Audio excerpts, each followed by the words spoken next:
right? This is factoring and solving. So really there are like 5 different types of factoring. The first thing, we're going to start here. The first thing you have to ask yourself is what can be factored out of both terms. So you look at the 4 and the 8, and you can factor out a 4. So I factor out the 4.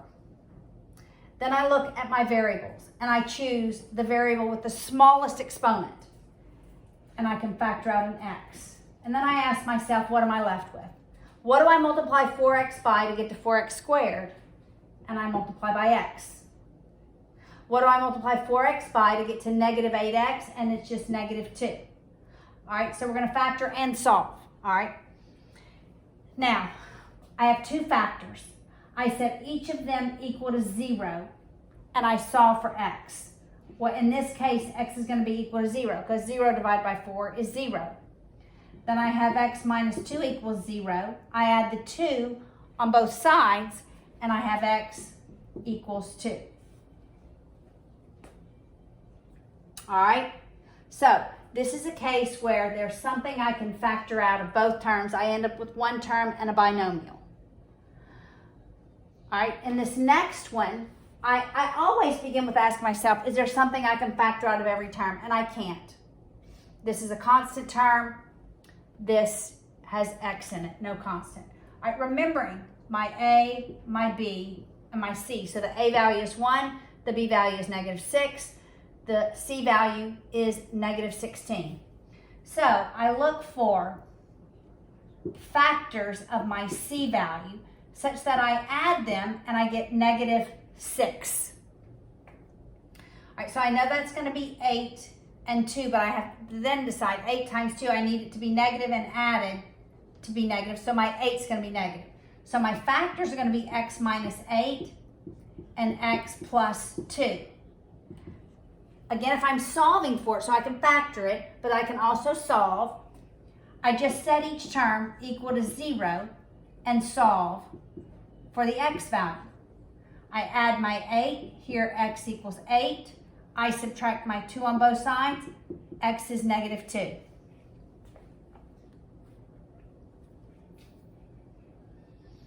All right, for this problem, I asked myself, what can I factor out of every term? Well, a 4 can be factored out of every term. And there's an x in every term, so I factor out a 4 and an x. Then I ask myself, 4x times what gives me 4x cubed? And it's x squared. Then I say 4x times what gives me negative 8x squared? And it's negative 2x. Then what times 4x gives me negative 12x, and that's just negative 3. I've got to factor this. So I'm looking for factors of negative 3, the c value, such that I add them and get negative 2. All right, so that's negative 3 and positive 1. Multiplied is negative 3, added is negative 2. Not forgetting to include my 4x as a factor. It's going to be x minus 3, x plus 1. When it's set equal to 0, I can solve. What makes this one 0? X equals 0. What makes this one 0? It would be 3, because 3 minus 3 is 0, right? You can set all your terms equal to 0. So that one would be 3. This one, if x is negative 1, negative 1 plus 1 is 0. Negative 1. Notice I have 3 solutions. I began with the cubic equation, and I'm expecting 3 solutions. Don't forget to make sure that your terms are in descending exponential order. So you've got to have your highest exponent, your next, all the way to your constant. Just a number, constant term. All right. The other type of problem you had was perfect squares. All right, so this is a perfect square. Let's just make this 9, actually. All right, and that way we'll have a fraction. All right, so I asked, what is the square root of that? If I say 3, if I look at the square root of that, the square root of 9 is 3. The square root of x squared is x. So I'm looking for their perfect squares. What's the square root of 25? It's 5. This sign has to be a negative for this to work. So I just take those terms. I take 3x and 5, 3x and 5. One factor is going to be plus, one factor is going to be minus. These are called conjugate terms, conjugate factors. The only thing that changes in the middle is the sign.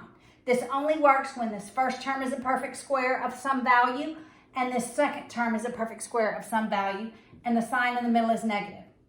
Now when I'm solving, I set it equal to 0. I subtract my 5, so that's negative 5. Then I divide by the 3. X is negative 5/3. When I do this one, you'll see it's just plus. It's always going to be plus and minus. When my terms are just conjugate, my factors are conjugate. When I have the exact same terms, the only difference is the sign in the middle, my solution is going to be plus and minus. Now the last one is what I did different from your teacher, all right? Now instead of just looking at factors, what's different is I have a lead coefficient. I have a coefficient with my x squared. So I need factors of 8 times negative 3 of a times c, such that I add them to get my b value, all right? So I need factors of negative 24, such that I add them and get negative 2. And it's going to be 6 and 4, but I need my 6 to be negative, okay? So once I have my factors, then I'm going to the lead term. Just 8 with an x, not x squared. 8 with an x, right? Then I simplify. Okay, what goes into both 6 and 8? 2 does. So that becomes 3, that becomes 4.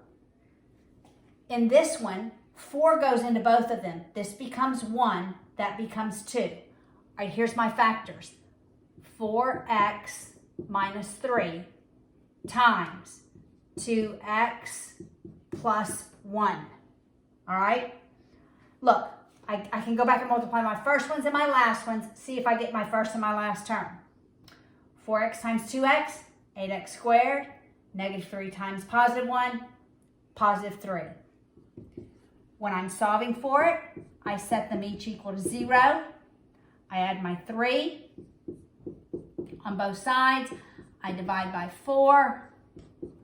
X is 3/4. Here I do the 2x plus 1 equals 0. I subtract my 1. 2x is negative 1. I divide by 2.